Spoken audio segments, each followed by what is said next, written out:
نحمده ونستعينه ونستغفره ونعوذ بالله من شرور أنفسنا ومن سيئات أعمالنا.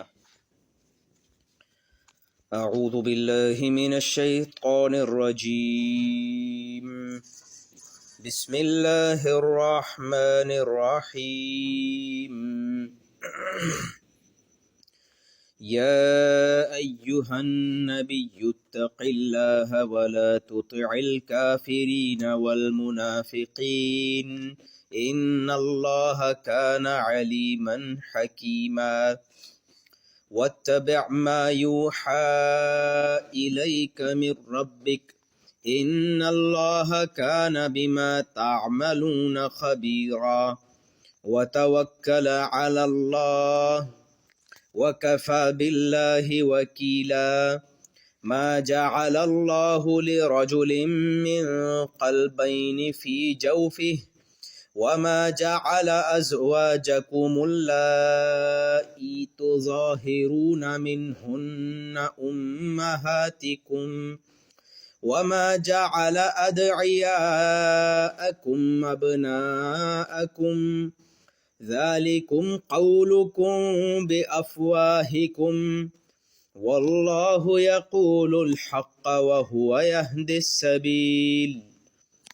ادعوهم لآبائهم هو أقسط عند الله فإن لم تعلموا آباءهم فإخوانكم في الدين ومواليكم وليس عليكم جناح فيما أخطأتم به ولكن ما تعمدت قلوبكم وكان الله غفورا رحيما.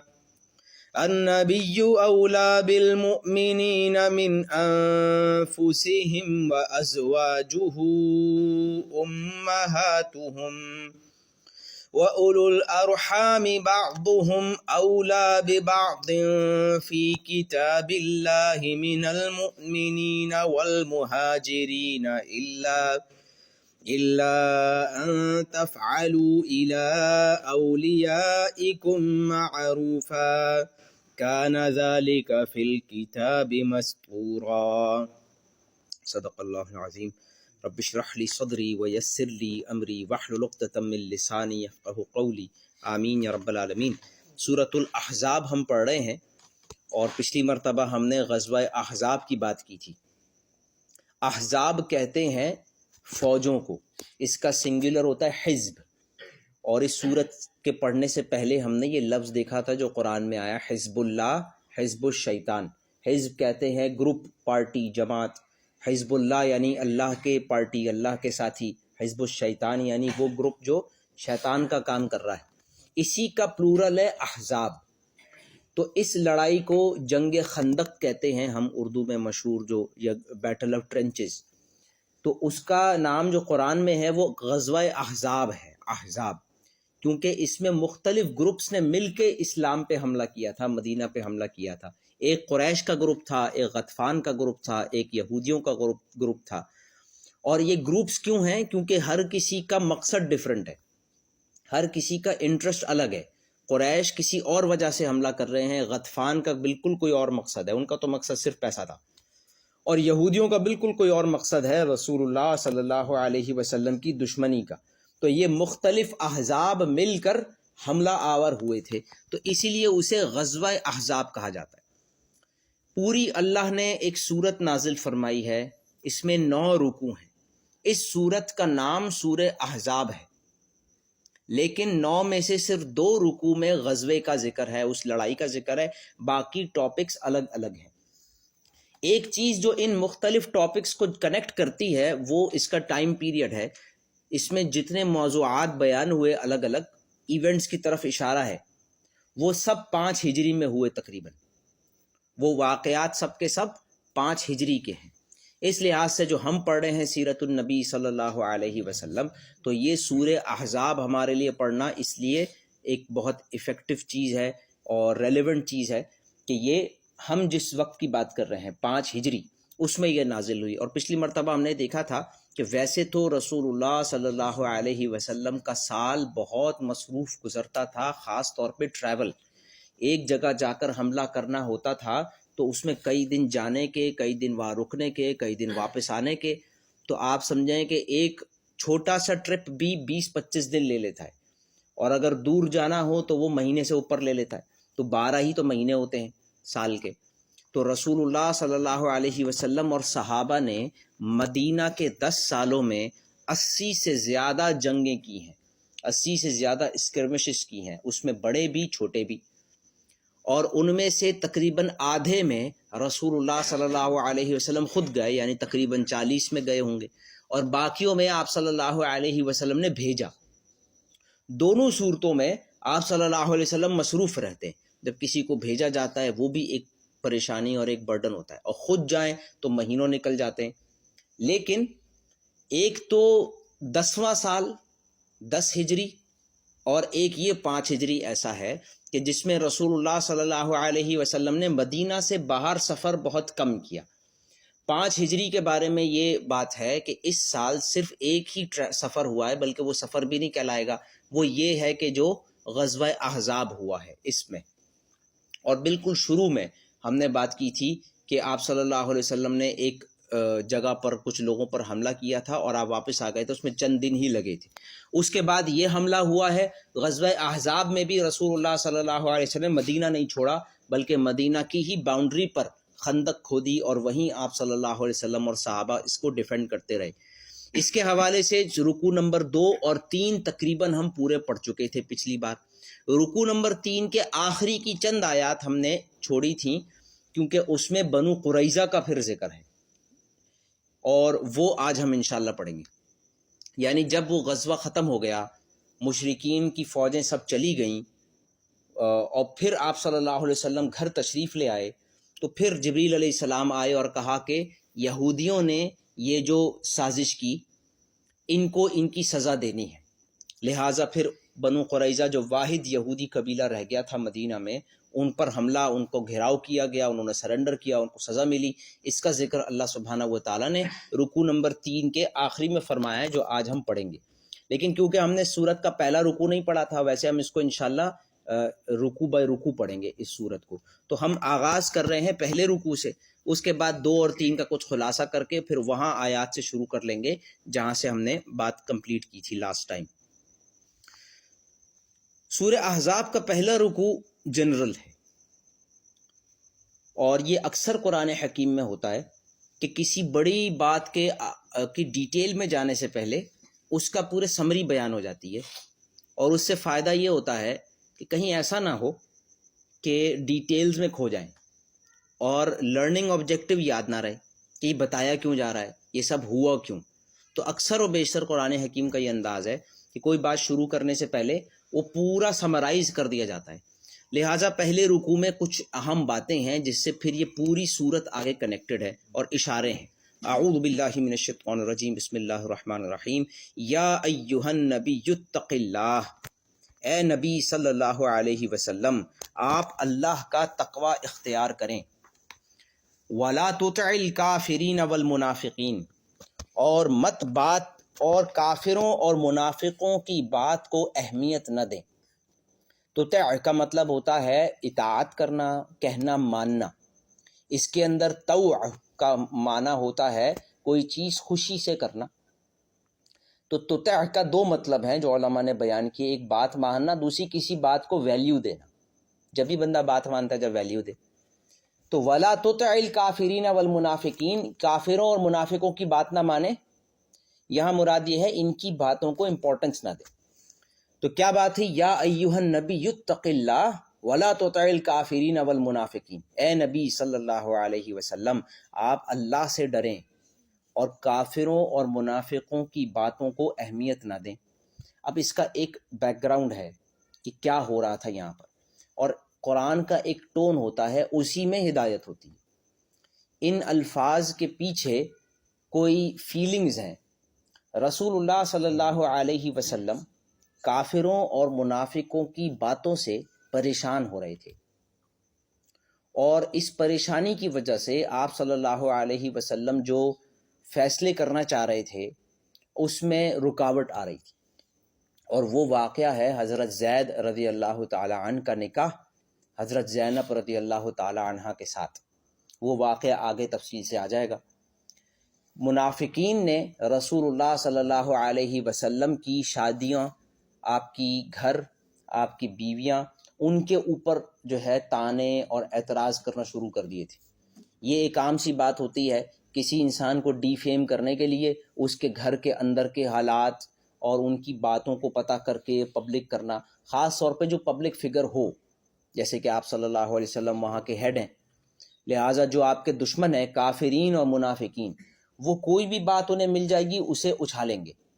تو یہودیوں کے ہاں ایک تو یہ کہ کزن سے شادی نہیں ہو سکتی، حضرت زینب رضی اللہ تعالی عنہ کی پھر نکاح ہوا رسول اللہ صلی اللہ علیہ وسلم کے ساتھ۔ اس پر یہودیوں نے شور مچایا کہ ابراہیم علیہ السلام کی شریعت میں یہ تو جائز ہی نہیں ہے، اور رسول اللہ صلی اللہ علیہ وسلم کا کلیم ہے، جو قرآن میں کلیم ہے کہ وَاتَّبِعْ مِلَّةَ إِبْرَاهِيمَ حَنِيفًا، کہ آپ ابراہیم علیہ السلام کے راستے پر چلیں۔ تو اصول یہ ہے کہ جو بھی پیچھے چلتا ہوا آ رہا ہے وہ سب صحیح ہے، انلیس یہ کہ قرآن اسے آ کر چینج کر دے۔ یہ وہ بات ہے، اور آگے آ بھی جائے گا سورہ احزاب میں کہ اے نبی صلی اللہ علیہ وسلم، آپ ان رشتہ داروں سے شادی کر سکتے ہیں جو ہمارے ہاں غیر محرم ہیں، کزنز ہمارے ہاں غیر محرم ہیں، کہ ان سے شادی ہو سکتی ہے، بہن سے نہیں ہو سکتی، پھپھی سے نہیں ہو سکتی، پھپھی کی بیٹی سے ہو سکتی ہے۔ تو حضرت زینب بنت جحش رضی اللہ تعالی عنہ آپ صلی اللہ علیہ وسلم کی پھپھی کی بیٹی تھی۔ اس کے بعد یہ پورا کیس ہی ایسا تھا کہ حضرت زید آپ صلی اللہ علیہ وسلم کے بیٹوں جیسے تھے، اور پہلے ان کو زید بن محمد ہی کہا جاتا تھا۔ وہ چھوٹے سے تھے جب آپ صلی اللہ علیہ وسلم کے پاس آئے تھے بطور خادم، آپ صلی اللہ علیہ وسلم نے ان کو آزاد کر دیا تھا اور اعلان کر دیا تھا یہ میرا بیٹا ہے۔ اس وقت ایسے ہوتا تھا، یہ محبت کا جسچر ہے تو لوگ نام لگا دیتے تھے ساتھ، زید بن محمد۔ اس صورت میں آیا کہ نہیں، باپ کا اصلی باپ ہی کا نام لگاؤ، اور اگر نہیں معلوم، اس طرح سے کوئی آ گیا ہے بچہ جو ہے اور اس کا باپ کا نام نہیں معلوم، پھر بھی اجازت نہیں، تو پھر آپ اس کے ساتھ کچھ اور لگاتے ہیں، جیسے عربوں کا کلچر تھا مولا فلاں، مولا کہتے ہیں دوست، اور یہ ٹرمینالوجی تھی آزاد کردہ غلام۔ کسی نے کسی کو آزاد کر دیا ہے اور وہ اس کا مشکور ہے، وہ اس کا احسان مند ہے، اور اتنا احسان مند ہے کہ وہ اس کا خادم ہے تو آزاد، لیکن اس کے خادم کے طور پر رہتا ہے، یہ خاص رشتہ تھا، اسے مولا کہتے ہیں۔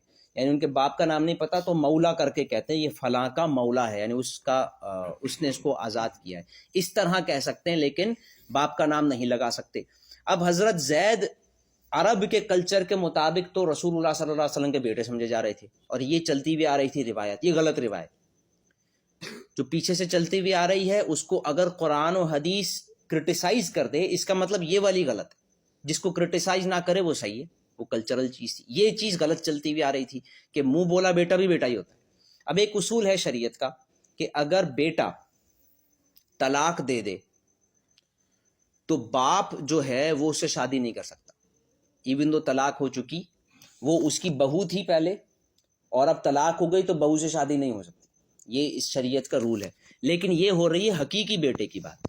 اب حضرت زید رضی اللہ تعالیٰ حقیقی بیٹے ہیں ہی نہیں، تو انہوں نے جب طلاق دے دی حضرت زینب کو، اور رسول اللہ صلی اللہ علیہ وسلم کو اللہ نے حکم دیا کہ اب آپ ان سے نکاح کریں، تو کرنا تھا، لیکن یہ جو اللہ کا حکم آیا رسول اللہ صلی اللہ علیہ وسلم پر کہ آپ نکاح کریں، اس سے آپ صلی اللہ علیہ وسلم پریشان ہو رہے تھے۔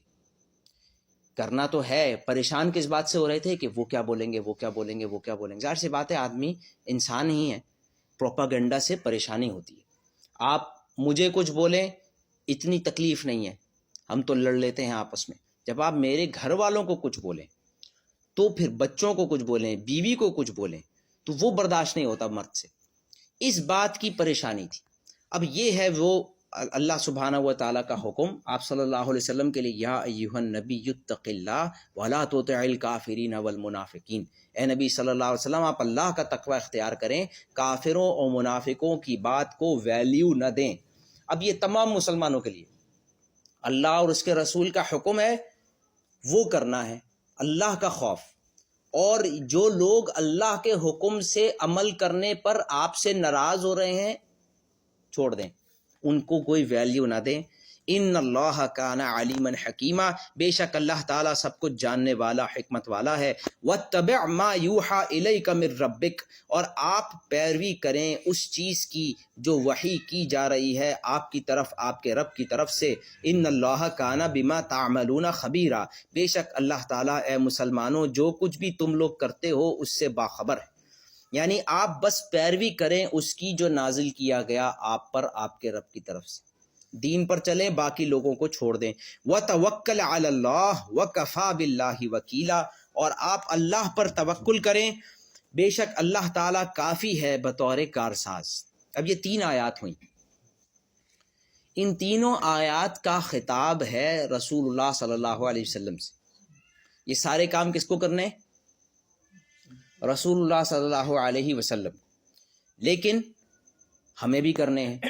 تو قرآن حکیم کا ایک طریقہ کار ہے کہ رسول اللہ صلی اللہ علیہ وسلم کو کوئی کام کہا جاتا ہے لیکن مراد ہوتی ہے تم سب بھی یہ کرو۔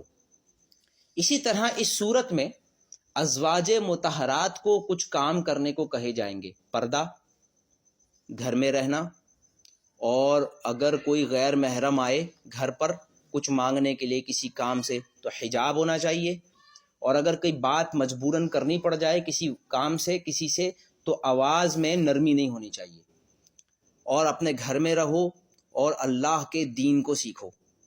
یہ وہ رہنمائیاں ہیں جو کلیئرلی ازواج مطہرات کے لیے ہیں، لیکن تمام خواتین کے لیے بھی ہیں۔ تو یہ قرآن کا انداز ہے، ایک بات کسی ایک کو کہی جا رہی ہے جو وہاں کے بڑے ہیں، اور وہ مراد پوری امت ہے۔ اور پھر اسی صورت میں آ جائے گا کہ ازواج مطہرات امت کی مائیں ہیں، تو ان کو کوئی بات سمجھائی جا رہی ہے، اصل میں ساری امت کی عورتوں کو یہی حکم ہے۔ لیکن ہمارے ہاں کچھ لوگ یہ بات کرتے ہیں کہ یہ جو قرآن کی آیات ہیں، گھر میں رہنا، حجاب کرنا، یہ سب کچھ صرف ازواج مطہرات کے لیے ہے اور عورتوں کے لیے نہیں ہے۔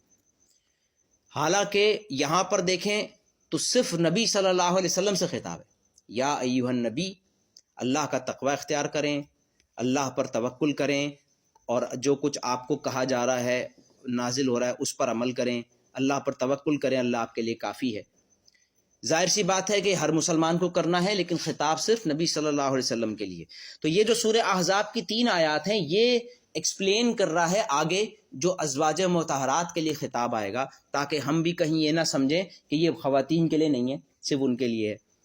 آگے فرمایا ما جعل اللہ لرجل من قلبین فی جوفہ، اللہ تعالیٰ نے کسی انسان کے دل میں، کسی انسان کے سینے میں 2 دل نہیں بنائے۔ ما جعل اللہ من قلبین فی جوفہ، کسی انسان کے سینے میں 2 دل نہیں بنائے۔ وما جعل ازواجکم اللائی تظاہرون منہن امہاتکم، اور نہ اللہ تعالیٰ نے تمہاری وہ بیویاں جن سے تم زہار کر لیتے ہو، یعنی انہیں اپنی ماں پکار بیٹھتے ہو، وہ تمہاری مائیں اللہ نے انہیں نہیں بنایا۔ یہ بھی عربوں کے ہاں ایک رواج تھا، طلاق دینے کا ایک طریقہ یہ تھا کہ وہ اپنی بیوی کو کہتے تھے تم میری ماں کی طرح ہو، تم میری ماں کی پیٹھ کی طرح ہو، اس کو زہار کہتے ہیں۔ وہ سمجھتے تھے طلاق ہو گئی۔ یہ آیا ہے سورہ مجادلہ میں، قد سمع اللہ قول التی تجادلک فی زوجہا۔ وہاں ہوا یہ کہ ایک صحابی نے اپنی بیگم کو اس طرح کا معاملہ ہوا کہ یہ کہہ دیا کہ تم آج سے میری ماں کی طرح ہو، میری ماں کی پیٹھ کی طرح ہو۔ تو ان کے خیال میں اور جو روایت چلتی آ رہی تھی یہ طلاق ہوتی ہے، اور ایسی طلاق ہوتی ہے کہ اس سے پھر رجوع ہو ہی نہیں سکتا۔ تو وہ آئیں آپ صلی اللہ علیہ وسلم کے پاس اور کہا کہ یہ ہو گیا ہے، وہ تو بہت بوڑھے ہیں، انہوں نے اس طرح کہہ دیا ہے، غلطی سے کہہ دیا ہے، تو اب کیا ہوگا؟ آپ صلی اللہ علیہ وسلم نے فرمایا بھائی اللہ تعالیٰ نے اس کے بارے میں ابھی تک کوئی حکم نازل نہیں کیا، اس کا مطلب یہ ہو گیا طلاق۔ اگر یہ غلط ہوتا تو اللہ تعالیٰ اس کو کلیریفائی کر دیتا۔ تو وہ آپ صلی اللہ علیہ وسلم کے ساتھ بہت دیر تک یہ کہتی رہی نہیں لیکن کیسے ہوگا؟ تو اللہ تعالیٰ نے سورہ مجادلہ نازل فرمائی، جس کی شروع کی 4 آیات میں فرمایا کہ تمہارے ماں کہہ دینے سے وہ ماں نہیں ہو جاتی، لہٰذا رشتہ تو قائم ہے، لیکن اس کہنے کی وجہ سے فدیہ دینا پڑے گا، اور پھر اس فدیے کا ذکر وہاں ہو گیا۔ اب یہاں جو ہم پڑھ رہے ہیں یہاں مسئلہ ذرا ڈیفرنٹ ہے کہ کسی کو بیٹا بولنے سے وہ بیٹا نہیں ہو جاتا، تو اس کی مثال یوں بتائی جا رہی ہے کہ ماں بولنے سے جیسے ماں نہیں ہوتی ایسے ہی بیٹا بولنے سے بیٹا نہیں ہوتا. تو فرمایا اللہ نے کسی بندے کے سینے میں دو دل نہیں بنائے، اور اللہ نے تم اپنی جن بیویوں کو زہار کر بیٹھتے ہو، ان کو ماں پکار دیتے ہو، ان کو مائیں نہیں بنایا. وما جعل ادعیاءکم ابناءکم، اور نہ اللہ نے تمہارے منہ بولے بیٹوں کو تمہارا بیٹا نہیں بنایا. ذالکم قولکم بافواہکم، یہ سب تمہارے منہ کے کہنے کی باتیں ہیں. واللہ یقول الحق، جبکہ اللہ تعالیٰ سچ بیان کرتا ہے. وہو یہدی السبیل، اور وہی سیدھا راستے کی طرف ہدایت دیتا ہے. ادعوہم لآبائہم، ان کو پکارو ان کے باپوں کے ناموں سے. ہوا اقسط عند اللہ، یہی اللہ کے نزدیک سیدھا راستہ ہے. تو عربی میں کہتے ہیں تبنی. تبنی اسلام میں جائز نہیں، کسی کو اپنا بیٹا بنا لینا. لیکن اس سے مراد یہ نہیں ہے کہ ایڈاپٹ کرنا جائز نہیں. ایڈاپٹ کرنے کے لیے لفظ ہوتا ہے کفالت کرنا. ایڈاپٹ کرنا تو یہ ہے کہ آپ صلی اللہ علیہ وسلم نے فرمایا کہ جو کسی یتیم کو ایڈاپٹ کر لے، اس کے کفیل ہو جائے، میں اور وہ قیامت کے دن ایسے ہوں گے. اس کو تو انکریج کیا گیا. البتہ تبنی یہ ہوتا ہے کہ یہ کہنا کہ نہیں یہ میرا بیٹا ہے، اس کے ساتھ اپنا نام لگانا، اس کو یہی بتانا، سب کو یہی بتانا کہ میرا بیٹا ہے، کیونکہ پھر وراثت میں حصہ اور پھر اگر آپ کی کوئی بیٹی بھی ہے تو اس کا اور اس کا پھر پردہ ہوگا، اور منہ بولنے سے وہ بیٹا نہیں ہو جاتا. ایڈاپٹ کرنا، کفالت کرنا تو اچھی بات، کسی کے خیال کرنا. لیکن یہاں یہ کہا جا رہا ہے کہ اس کو ان کے باپوں کے نام ہی سے پکارو. ہوا اقسط عند اللہ، یہی اللہ کے نزدیک زیادہ انصاف کی بات ہے. فَإِن لَّمْ تَعْلَمُوا آبَاءَهُمْ، اگر تم نہیں جانتے ان کے باپ کے نام. فَإِخْوَانُكُمْ فِي الدِّينِ وَمَوَالِيكُمْ، تو وہ بھائی ہیں تمہارے دین میں اور تمہارے مولا ہیں، تمہارے دوست ہیں. وَلَيْسَ عَلَيْكُمْ جُنَاحٌ فِيمَا أَخْطَأْتُمْ بِهِ، لیکن اس پر تم پر کوئی گناہ نہیں جو تم غلطی سے کر دو. یعنی کہ یہ کہنا کہ بیٹا ذرا پانی پلا دینا، یہ جائز ہے. یہاں بیٹا کہا جا رہا ہے شفقت میں. ہمارے ذہن میں بھی یہ ہے کہ یہ بیٹا نہیں ہے.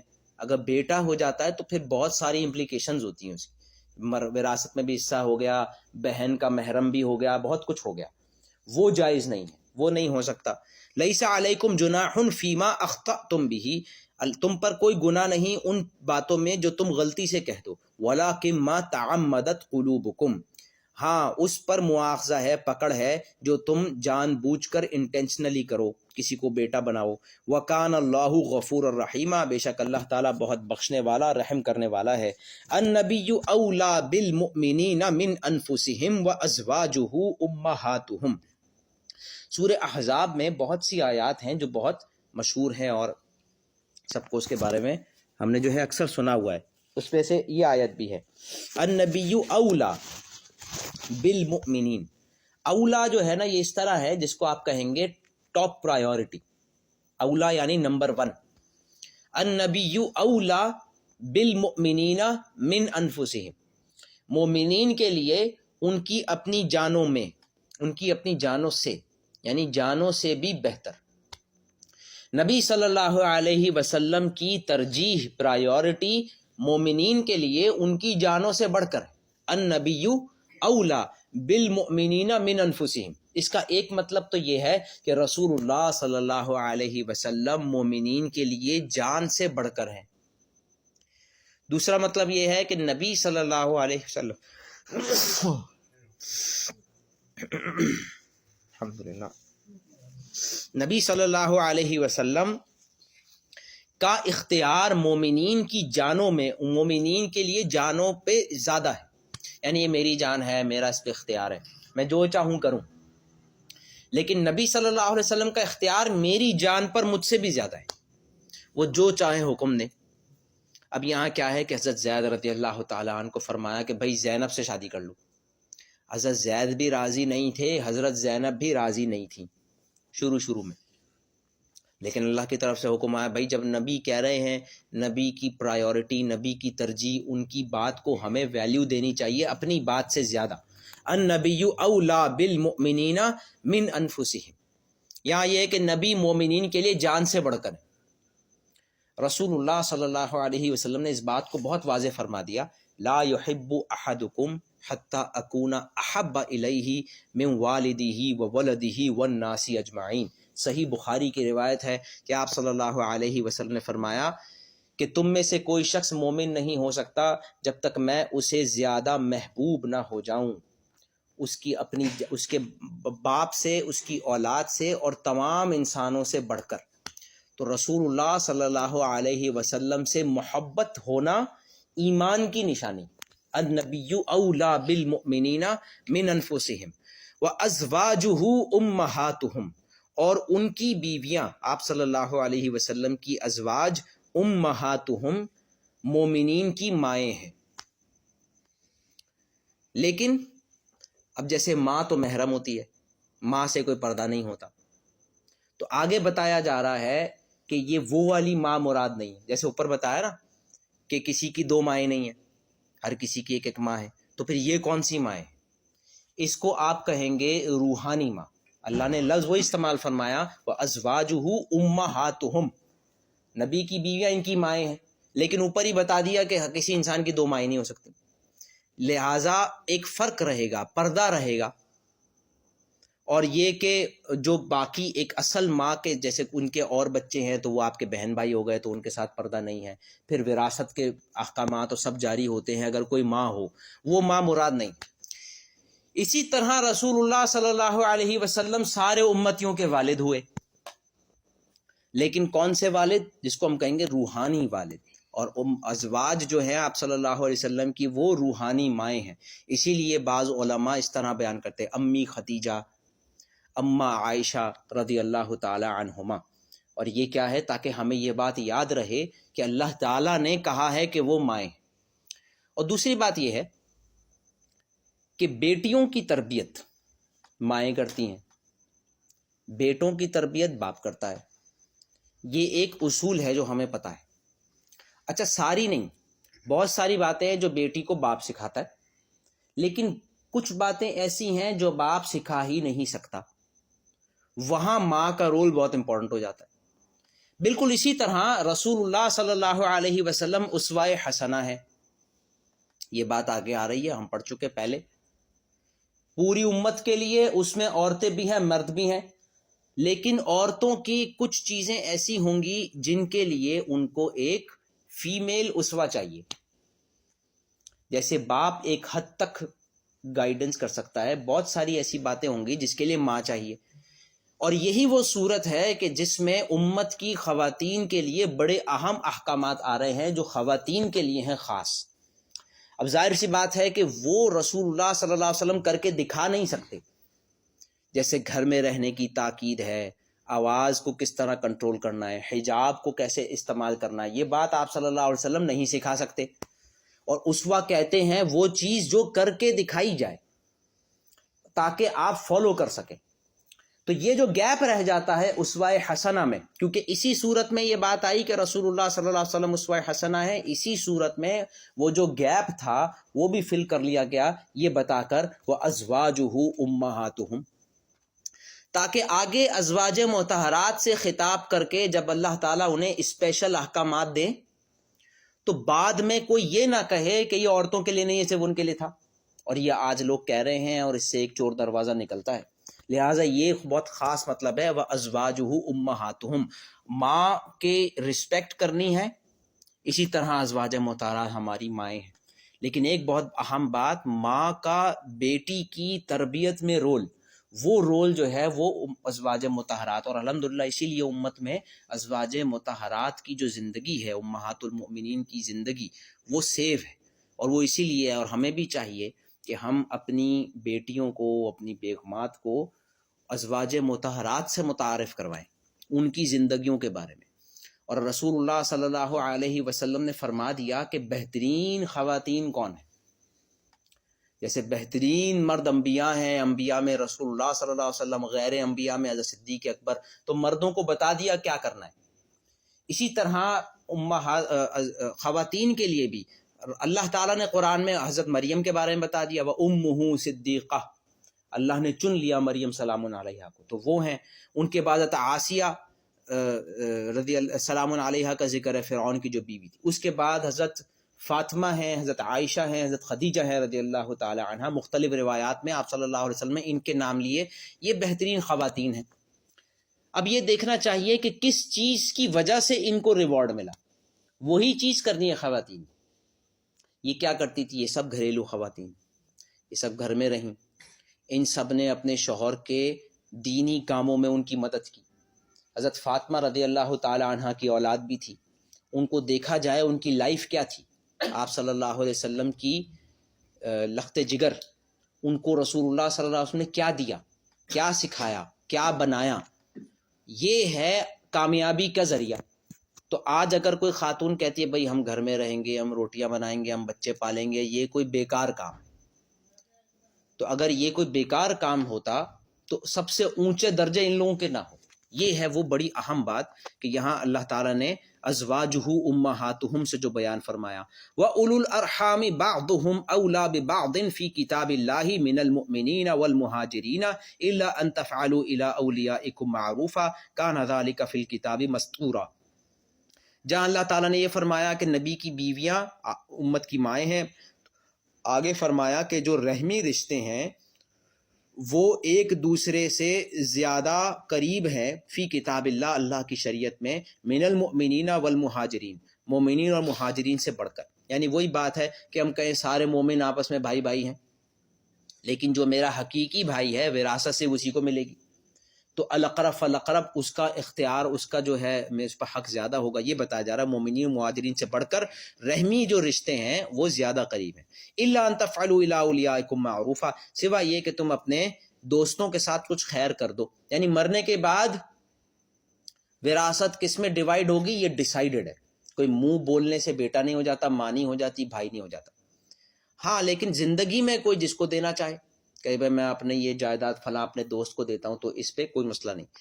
کان ذالک فی الکتاب مسطورا، یہ وہ چیز ہے جو اللہ کی کتاب میں لکھی ہوئی ہے۔ وَإِذْ أَخَذْنَا مِنَ النَّبِيِّينَ مِيثَاقَهُمْ وَمِنْكَ وَمِن نُوحٍ وَإِبْرَاهِيمَ وَمُوسَىٰ وَعِيسَىٰ ابْنِ مَرْيَمَ وَأَخَذْنَا مِنْهُم مِيثَاقًا غَلِيظًا۔ اور اے نبی صلی اللہ علیہ وسلم وہ وقت یاد رکھیں جب ہم نے تمام انبیاء سے عہد لیا تھا، اور آپ سے بھی لیا تھا، اور نوح علیہ السلام، ابراہیم علیہ السلام، موسیٰ علیہ السلام اور عیسیٰ ابن مریم علیہ السلام سے بھی لیا تھا، اور ہم نے ان سے نہایت پختہ وعدہ لیا تھا۔ اس کا ذکر سورہ مریم کے آخری رکوع میں بھی ہے، آخری 2 رکوع میں، کہ اللہ تعالیٰ نے اس دنیا میں بھیجنے سے پہلے تمام نبیوں کو جمع کر کے ان سے وعدہ لیا تھا۔ تو وہ وعدے کو یہاں یاد دلایا جا رہا ہے۔ وہ وعدہ کیا ہے؟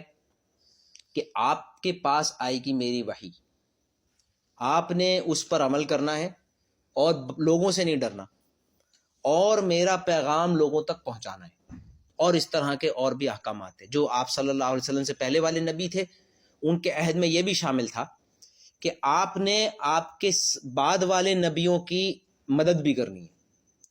لہٰذا ہر نبی نے اپنے امتیوں کو یہ بھی سکھایا کہ دیکھو میرے بعد جو نبی آئیں گے ان کی بھی بات ماننی ہے۔ عیسیٰ علیہ السلام نے تو اس پہ بہت زور دیا کہ میرے بعد ایک نبی آئیں گے، ان کی بات ماننی ہے، لیکن بعد میں امتیوں نے یہ نہیں کیا۔ تو یہ یاد دلایا جا رہا ہے کہ جو نبیوں سے وعدہ ہوتا ہے امتیوں کو اس کا پاس رکھنا چاہیے۔ جیسے کوئی باپ جو ہے وہ زبان دی تھی اور انتقال ہو گیا، پھر تو اولاد کو چاہیے کہ وہ وعدہ پورا کرے باپ کا۔ تو اس طرح نبیوں کے یہ وعدے کو یاد دلایا جا رہا ہے۔ لِيَسْأَلَ الصَّادِقِينَ عَنْ صِدْقِهِمْ وَأَعَدَّ لِلْكَافِرِينَ عَذَابًا أَلِيمًا، تاکہ اللہ سچے لوگوں سے ان کی سچائی کے بارے میں پوچھے، اور اس نے کافروں کے لیے تو ایک دردناک عذاب تیار کر رکھا ہے۔ یہاں پہلا رکوع ختم ہوا، اس کے بعد رکوع نمبر 2 میں اللہ تعالیٰ نے غزوہ احزاب کا ذکر فرمایا جو ہم نے پڑھا تھا پچھلی بار۔ رکوع نمبر 3 جب شروع ہوتا ہے اس کی پہلی آیت ہے لَقَدْ كَانَ لَكُمْ فِي رَسُولِ اللَّهِ أُسْوَةٌ حَسَنَةٌ لِمَنْ كَانَ يَرْجُو اللَّهَ وَالْيَوْمَ الْآخِرَ وَذَكَرَ اللَّهَ كَثِيرًا، یہ ہم نے پڑھ لی۔ اس کے بعد صحابہ کی تعریف میں اللہ تعالیٰ نے یہ کچھ بات بیان فرمائی۔ اس کے بعد اب ہم یہاں سے پڑھ رہے ہیں تیسرے رکوع کی آخری کی چند آیات، جو اس بارے میں ہے کہ پھر بنو قریظہ کے ساتھ کیا ہوا۔ یہ جو رکوع نمبر 2 اور 3 جو ہم نے پڑھ لیا تھا اس کا لرننگ آبجیکٹو بس ہم دوبارہ یاد کر لیتے ہیں۔ اس میں اللہ تعالیٰ نے غزوہ احزاب کی کوئی ڈیٹیل نہیں بیان کی کہ کتنے تھے، بلکہ اس پہ بہت زیادہ ڈیٹیل بیان کی ہے کہ جب وہ آئے ہوئے تھے تو منافقین کیا سوچ رہے تھے، کیا بول رہے تھے، ان کے منہ سے کیا نکل گیا، وہ کیا کر رہے تھے. اس پہ پورا رکوع ہے، کافی لمبا رکوع ہے. دوسرا رکوع منافقین کی حرکتیں، ان کے رویے، ان کے ریاکشنز.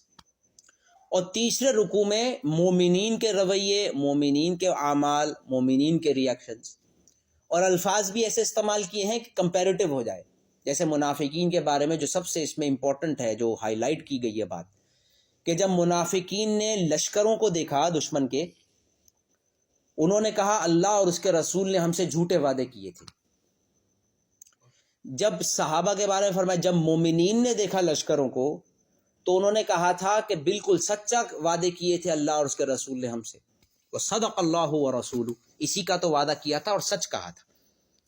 تاکہ ہم کمپیریزن دیکھ لیں، سچویشن سیم ہے، ریاکشن اپوزٹ ہے. یہ فرق کس چیز کا ہے؟ ایمان کا. اور یہی آج ہم اپنے اندر بھی دیکھیں، یہ ہم پچھلی بار ڈیٹیل میں دیکھ چکے تھے. اس کے بیچ میں اسوہ حسنہ رسول اللہ صلی اللہ علیہ وسلم کا ذکر ہے، جس کو ہم نے پچھلی بار تفصیل سے دیکھا تھا. اب آگے فرمایا وَرَدَّ اللَّهُ الَّذِينَ كَفَرُوا بِغَيْظِهِمْ لَمْ يَنَالُوا خَيْرًا وَكَفَى اللَّهُ الْمُؤْمِنِينَ الْقِتَالَ وَكَانَ اللَّهُ قَوِيًّا عَزِيزًا. اور جو لوگ کافر تھے اللہ نے انہیں ان کے سارے غیظ و غضب کے ساتھ اس طرح پسپا کر دیا کہ وہ کوئی فائدہ حاصل نہ کر سکے. اور مومنوں کی طرف سے لڑائی کے لیے اللہ خود کافی ہو گیا، اور اللہ بڑی قوت کا، بڑے اقتدار کا مالک ہے. وَأَنزَلَ الَّذِينَ ظَاهَرُوهُم مِّنْ أَهْلِ الْكِتَابِ مِنْ صَيَاصِيهِمْ، اور اتار دیا اللہ نے اہل کتاب میں سے ان لوگوں کو جنہوں نے مدد کی تھی ان کے قلعوں سے. بنو قریظہ نے مدد کی تھی ان کی، یعنی اہل کتاب میں سے وہ جنہوں نے ظاہروہم ان کی مدد کی تھی، من سیاسیہم، سیاسی صاد سے، ایک تو سیاست ہوتا ہے وہ سین سے ہوتا ہے، سیاس جو ہے یہ قلعے ہیں. وقذف فی قلوبہم الرعب، اور ان کے دلوں میں اللہ نے خوف ڈال دیا. فریقا تقتلون وتأسرون فریقا، کہ کچھ لوگوں کو اے مسلمان تم قتل کر رہے تھے اور کچھ کو تم غلام بنا رہے تھے. یعنی بنو قریظہ کے ساتھ کیا ہوا یہ ہم نے دیکھا تھا کہ مدینہ میں جب آپ صلی اللہ علیہ وسلم آئے تھے تو 3 قبیلے تھے. معاہدہ ہو گیا تھا کہ ہم کیونکہ ساتھ رہتے ہیں لہٰذا ایک دوسرے کے خلاف کوئی کارروائی نہیں کریں، جیسے ہوتا ہے نا پڑوسی کے حقوق. تو یہ معاہدہ کر لیا تھا. بھئی دیکھو عقل کی بات بھی تو یہی ہے کہ ہم 5 قبیلے، ایک شہر ہے. شہر اسٹرانگ کیسے ہوگا؟ جب ہم آپس میں ایک دوسرے کے خلاف کوئی کارروائی نہ کریں، اور اگر باہر سے کوئی دشمن مدینے پہ حملہ کرے تو ہم مل کے اس کا دفاع کریں، چاہے وہ دشمن یہودیوں کو مارنے آیا ہو یا مسلمان کو، سب مل کر مدد کریں گے. اب یہ اتنی لاجیکل بات ہے کہ اس کو کوئی ڈینائی نہیں کر سکتا، لہٰذا ان سب نے سائن کر دیا. لیکن چالیں چلتے رہے. یہودیوں کی عادت ہے اوپر سے ہنس کے بات کرنی ہے، معاہدے کرنے، اور پیچھے سے کوئی سازشیں کرنی ہے. جیسے یہ اسرائیل بھی جو ہے اسٹیٹ، اس کی بھی تاریخ یہی ہے. اس پہ تو پوری کتابیں ہیں، ڈاکیومنٹریز ہیں. جب آئے تھے تو کیا کہا تھا، کیا بول کے آئے تھے، اس کے بعد، اور ابھی بھی ایسی ہی ایک کہانی ہے. اور آج بھی لوگ کہہ رہے ہیں کہ ان سے کوئی معاہدہ کر لیا جائے. یہ وہ لوگ ہیں جو معاہدہ کرتے ہیں ٹیمپرری، اپنا فائدہ دیکھنے کے لیے، اور کہانیاں سازشیں چلتی رہتی ہیں، بس پکڑے نہ جائیں. تیز بہت ہے، دماغ بہت ہے، سارا اس کام میں استعمال ہوتا ہے، سازشوں میں. لہٰذا ہمارے پاس سیرت میں ظاہر سی بات ہے کہ ہر ڈیٹیل تو نہیں ہے، ہر چیز تو رپورٹ نہیں ہوتی. بہت ساری ایسے واقعات ہوئے ہوں گے جیسے ہمیں معلوم ہے کہ سازش کا پتہ چل جاتا ہے لیکن آپ ثابت نہیں کر سکتے. پتہ چل جاتا ہے کہ یہ کیا ہوا، اس کے پیچھے کون ہوگا. لہٰذا رسول اللہ صلی اللہ علیہ وسلم کو بار بار یہ پتہ چل رہا تھا جو اللہ تعالیٰ نے قرآن میں فرمایا وَلَا يَزَالُونَ تَطَّلِعُ عَلَىٰ خَائِنَةٍ مِّنْهُمْ، آپ کو ہر وقت خبر ملتی رہے گی ان کی خیانت کی. لیکن کیونکہ کوئی چیز ثابت نہیں کی جا سکتی تھی، برداشت کیا جا رہا تھا. پھر ہوا یہ کہ پہلا قبیلہ قینقاع، اس نے ایک مسلمان کو قتل کر دیا. تو ان سے کہا گیا ایکسپلینیشن کیا ہوا. بھائی بات ختم ہو جاتی اگر وہ تمیز سے بات کرتے، معافی مانگ لیتے، خون بہا دے دیتے. لیکن انہوں نے کیا کیا، انہوں نے کہا لڑ لیتے ہیں، تو پھر لڑائی ہوئی اور وہ نکال دیے گئے باہر۔ اس کے بعد غزوہ احد ہوا۔ غزوہ احد کے بعد جو دوسرا قبیلہ تھا بنو نذیر، ان کے ساتھ گیا آپ صلی اللہ علیہ وسلم کسی وجہ سے ملاقات کرنے، انہوں نے اوپر سے پتھر گرانے کی کوشش کی، مارنے کی، آپ کو پتہ چل گیا، آپ باہر گئے، ان کو خط لکھا بھائی بہت ہو گیا، اب آپ جائیں ورنہ ہم حملہ کریں گے۔ حملہ کیا، بنو نذیر کو بھی نکال دیا۔ اس کے بعد غزوہ احزاب ہوئی، ایک قبیلہ رہ گیا تھا قریظہ، سب سے چھوٹا قبیلہ تھا یہ یہودیوں کا، اور یہ نسبتاً دوسروں سے بہتر تھا، کیونکہ ان کے جو لیڈر تھے وہ کہتے تھے بھائی ہم اپنے معاہدے کی خلاف ورزی نہیں کریں گے۔ ان کے سیدھے ہونے کی وجہ یہ بھی ہو سکتی ہے کہ یہ کمزور بھی تھے اور دوسروں کا وہ انجام دیکھ بھی چکے تھے، لہٰذا نے کہا تھا بھائی اچھے بچے بن کر رہو ورنہ نکال دیے جاؤ گے۔ جب سارے قافلے آ گئے، احزاب کے لشکر خندق کے اس طرف کوششیں کر رہے تھے، تو بنو قریظہ والوں کو بھی یہ کہہ رہے تھے تم بھی ہمارے ساتھ اس وقت شامل ہو جاؤ، یہ بہترین موقع ہے، مسلمان بہت پھنسے ہوئے ہیں، کمزور ہیں۔ یہ کہہ رہے تھے کہ نہیں، ہم اپنا معاہدہ نہیں توڑیں گے۔ تو وہ آیا ایک یہودی سردار اور وہاں بیٹھ گیا آ کر، اور اپنے ساتھ اور بھی لے آیا 70 آدمی۔ اس نے کہا کہ ایک کام کریں گے، ہم تمہارے ساتھ یہیں بیٹھے رہیں گے تمہارے قلعے میں، جو تمہارے ساتھ ہوگا وہی ہمارے ساتھ ہوگا۔ یہ ایک طرح سے لیوریج مل گیا کہ ایسا نہیں ہے کہ ہم صرف تمہیں پھنسوا رہے ہیں، ہم بھی یہیں جان دیں گے تمہارے ساتھ۔ بہت سمجھانے کے بعد وہ آخر کار مان گئے، اور پھر انہوں نے بھی فیصلہ کر لیا کہ ہم پیچھے سے حملہ کریں گے۔ جب رسول اللہ صلی اللہ علیہ وسلم کو یہ خبر ملی کہ بنو قریظہ نے پیچھے سے حملے کا سوچ لیا ہے، تو آپ صلی اللہ علیہ وسلم اتنے پریشان ہوئے کہ آپ لیٹ گئے اور آپ نے چادر اپنے منہ پہ ڈال لی، کیونکہ جو آگے سے یہ جو خندق کی ڈیفنس تھی یہ بہت ایکسٹریم، بہت تھکانے والی تھی اور بہت خوفناک تھی۔ پیچھے سے کوئی ڈیفنس تھی نہیں، عورتیں اور بچے اکیلے تھے گھروں میں۔ اگر یہ پیچھے سے آ جائیں گے تو پھر ہم ان سے لڑیں گے اور یہ یہاں سے خندق سے سارے آ جائیں گے، تو یہ کوئی حل نظر نہیں آ رہا تھا۔ اور ایک ایکسٹریم کیس اس سے اندازہ لگایا جا سکتا ہے کہ رسول اللہ صلی اللہ علیہ وسلم کی تقریباً 3 نمازیں قضا ہوئی خندق کی ڈیفنس کی وجہ سے۔ کیسے قضا ہو گئیں نمازیں؟ کہ آپ صلی اللہ علیہ وسلم نے کھڑے ہوئے تھے یہ سب، تو اچانک سے ان لوگوں کی طرف سے حملہ ہوا پوری خندق کے تھرو آؤٹ، یعنی انہوں نے کیا کیا کافروں نے کہ جو اپنی ٹیمز کو ایسے ڈیوائیڈ کر دیا، پوری خندق کی جو بھی 3 میل 4 میل کی خندق تھی، اور ہر طرف سے حملہ شروع کر دیا۔ حملہ یہ ہے کہ یہاں سے تیر برسا رہے ہیں، پتھر برسا رہے ہیں، تاکہ وہ جو مسلمان وہاں کھڑے ہو کے ڈیفینڈ کر رہے ہیں وہ ذرا پیچھے ہٹیں۔ یہاں سے یہ مٹی سے خندق کو بھریں تاکہ اس میں سے گھوڑے وغیرہ کراس کر سکیں، یا یہ کہ بڑا آسان ہے، آپ لکڑی کے برج بنا لیں اور برج ایسے پھینکیں اور اس کے اوپر دوڑتے ہوئے چلے جائیں، یا یہ کہ لوگ کچھ نیچے کودیں اور وہاں سے اوپر چڑھ جائیں۔ 1000 طریقے، جب اتنے سارے فوجی ہوں، 10,000 کتنی بڑی تعداد ہوتی ہے، یہ سب کچھ ہو سکتا ہے۔ ان کو اس سے روکنے کے لیے مسلمان مستقل تیر برسا رہے، کوششیں کر رہے ہیں، اور رسول اللہ صلی اللہ علیہ وسلم ایسے چکر لگا رہے ہیں میلوں، یہاں تک کہ جو جس جگہ پر آپ صلی اللہ علیہ وسلم تھے، جو آپ کا اسٹیشن تھا، وہاں سب سے بڑا حملہ ہوا۔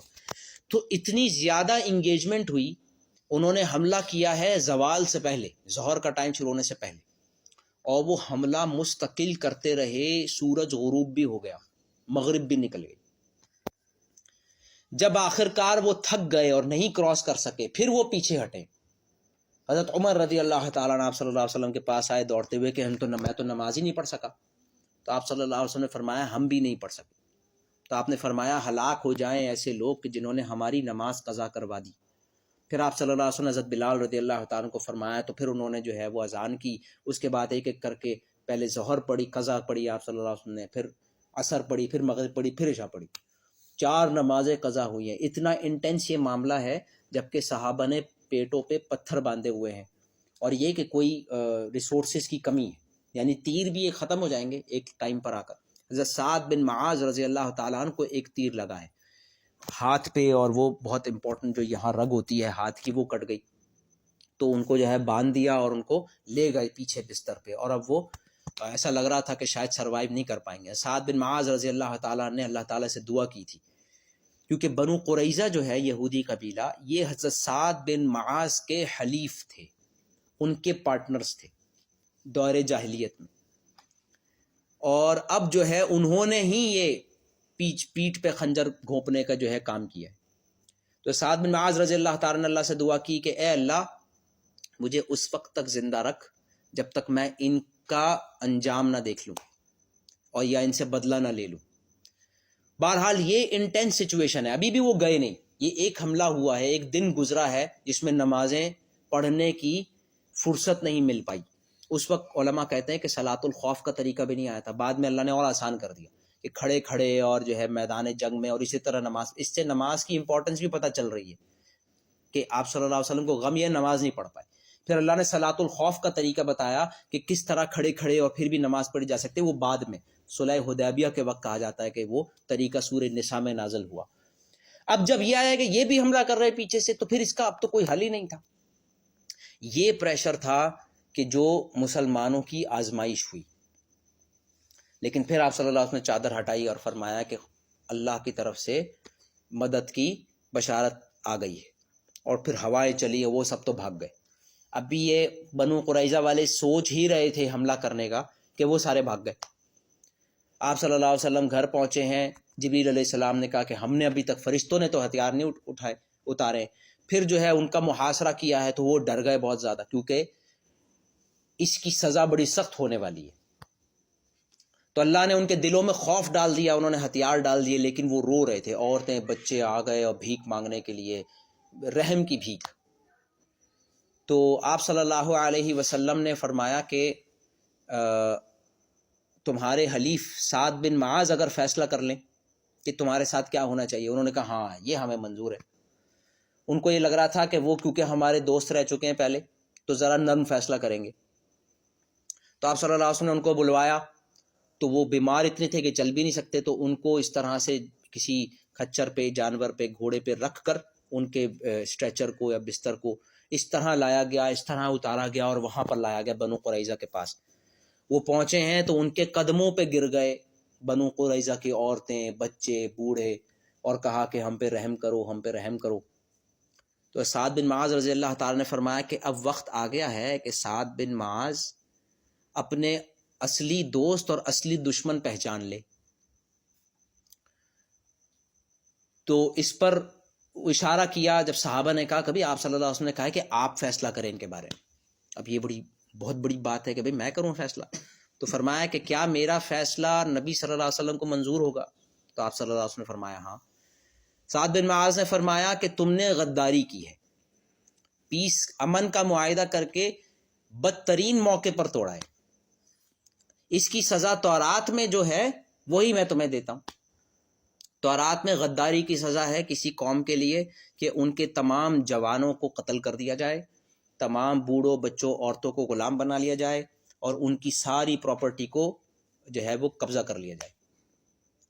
یہی فیصلہ ہے تمہارا۔ تو اس پر وہ سب دھاڑے مار کر رونے لگے۔ آپ صلی اللہ علیہ وسلم نے فرمایا کہ اے سعد، اللہ کا بھی یہی فیصلہ ہے، عرش کے اوپر سے بھی یہی فیصلہ آیا تھا، اور اللہ نے تمہارے منہ سے نکلوانا ہوگا۔ پھر ان کو یہ سزا دی گئی، حضرت علی رضی اللہ تعالیٰ عنہ اور دوسروں کو مامور کیا گیا، اتنی بڑی سی قبر کھودی گئی، اس پہ ایک ایک آدمی کو نیچے لے جاتے، اس کو مارتے، وہیں چھوڑ دیتے، پھر دوسرا، پھر تیسرا، پھر چوتھا، جتنے ان کے لڑنے کے قابل مرد تھے سب کو قتل کر کے وہ اجتماعی قبر کو بھر دیا گیا، عورتوں بچوں کو غلام بنا لیا گیا، ان کی ساری پراپرٹی، قلعے، باغات مسلمانوں میں بانٹ دیے گئے اور بیت المال میں۔ اس کے بعد حضرت سعد بن معاذ کا انتقال ہوا۔ رسول اللہ صلی اللہ علیہ وسلم نے فرمایا سعد بن معاذ کے انتقال پہ اللہ کا عرش آج ہلا ہے، فرشتے روئے ہیں، اور صحابہ نے جب وہ اٹھایا ان کا جنازہ تو کہہ رہے ہیں یہ بہت ہلکا لگ رہا ہے۔ تو رسول اللہ صلی اللہ علیہ وسلم کو بتایا، آپ نے فرمایا فرشتوں نے بھی اٹھایا ہوا ہے تمہارے ساتھ، 70,000 فرشتے آئے ہیں ان کا نماز جنازہ پڑھنے، ان کو لے جانے کے لیے۔ ایک مرتبہ آپ صلی اللہ علیہ وسلم کو کسی بادشاہ نے، کسی سردار نے کوئی بڑا زبردست سا کپڑا بھجوایا، بڑا نرم، ملائم، بہت عالی شان، اور صحابہ اس کو ٹچ کر کے دیکھ رہے تھے کہ یہ تو بہت زبردست چیز ہے۔ تو فرمایا سعد بن معاذ کا رومال اس سے اچھا ہے جنت میں، اور تم اس پر پریشان ہو رہے ہو۔ یہ وہ آیات ہیں کہ جو بنو قریظہ کے حوالے سے نازل ہوئی. وَأَنزَلَ الَّذِينَ ظَاهَرُوهُم مِّنْ أَهْلِ الْكِتَابِ مِّنْ صَيَاصِيهِمْ، اللہ نے اتار دیا اہل کتاب میں سے ان لوگوں کو جنہوں نے مدد کی تھی ان کے قلعوں سے. وَقَذَفَ فِي قُلُوبِهِمُ الرُّعْبَ، ان کے دلوں میں رعب ڈال دیا. فَرِيقًا تَقْتُلُونَ وَتَأْسِرُونَ فَرِيقًا، کچھ کو اے مسلمانوں تم نے قتل کیا، کچھ کو تم نے غلام بنایا. وَأَوْرَثَكُمْ مَرْضَهُمْ وَدِيَارَهُمْ وَأَمْوَالَهُمْ وَأَرْضًا لَّمْ تَطَئُوهَا، اور اللہ نے اے مسلمانوں تمہیں ان کی زمین کا، ان کے گھروں کا اور ان کی دولت کا وارث بنا دیا. وَأَرْضًا لَّمْ تَطَئُوهَا، اور ایک ایسی زمین کا بھی جس تک ابھی تمہارے قدم نہیں پہنچے. یعنی یہ سارا تمہیں مل گیا زمین، ایک اور زمین بھی جہاں ابھی تم نہیں پہنچے. یہ پیشن گوئی تھی کہ خیبر بھی فتح ہوگا جو یہودیوں کی جگہ ہے. وَكَانَ اللَّهُ عَلَى كُلِّ شَيْءٍ قَدِيرًا، اور اللہ تعالیٰ ہر چیز پر پوری طرح قدرت رکھتا ہے. یہاں یہ رکوع ختم ہوتا ہے. اس کے بعد ازواج مطہرات کا ذکر ہے. وقت زیادہ ہو گیا، انشاءاللہ اگلی بار بات کریں گے. یہ جو مسلمانوں کو پھر مال ملا اور یہ جو مال ڈسٹریبیوٹ ہوا، وہ جو مہاجرین آئے ہوئے تھے اور ان میں سے بہت سارے ابھی بھی انصار کے گھروں پہ رہ رہے تھے، ان کے کھیتوں میں کام کر رہے تھے، تو پھر ان کو کچھ ریلیف ملا. تمام مسلمانوں کے ایک طرح سے حالات کچھ بہتر ہوئے. خاص طور پہ جب خیبر فتح ہوا 7 ہجری میں، تو اور زیادہ جو ہے وہ بہتری ہوئی. تو ازواج مطہرات نے رسول اللہ صلی اللہ علیہ وسلم سے یہ کہا، ہماری ماؤں نے آپ صلی اللہ علیہ وسلم سے یہ کہا کہ بھائی جب سب کے حالات کچھ بہتر ہو گئے ہیں تو ہمارا بھی جو ہے وظیفہ بڑھا جا سکتا ہے. بیت المال سے ایک فکسڈ اماؤنٹ آتی تھی رسول اللہ صلی اللہ علیہ وسلم کے لیے، جو آپ صلی اللہ علیہ وسلم اپنے ہر گھر میں خرچ کے طور پر دیتے تھے. وہ اتنا کم تھا کہ مہینوں مہینوں جو ہے چولہا نہیں جلتا تھا، صرف کھجور پہ گزارا، اور بہت زیادہ بھوک کا اور خرچہ نہیں ہوتا تھا بالکل. لیکن اب وہ خواتین آپس میں ملتی تھی تو سب کا یہ حال تھا. اب سب کا حال اچھا ہو گیا ہے، ہمارا بھی ویسا ہی ہے. تو انہوں نے ایک ریکویسٹ کی اور آپ صلی اللہ علیہ وسلم کو یہ پسند نہیں آیا. آپ اس پہ غمزدہ ہوئے کیونکہ رسول اللہ صلی اللہ علیہ وسلم یہ چاہتے ہیں کہ وہ سب سے اونچے مقام پر رہیں. لہٰذا یہ ہم اگلی بار پڑھیں گے کہ ازواج مطہرات کا یہ خواہش کرنا بالکل جائز خواہش تھی. اس پر پھر یہ اگلی آیات نازل ہوئیں جس پہ آنے والے قیامت تک کی مسلمان خواتین اور بیویوں کے لیے ہماری ماؤں نے ایک مثال سیٹ کی ہے. اللہ سبحانہ و تعالی ہمیں سمجھ اور عمل کے توفیق نصیب فرمائے. بارک اللہ لی و لکم و لسائر المسلمین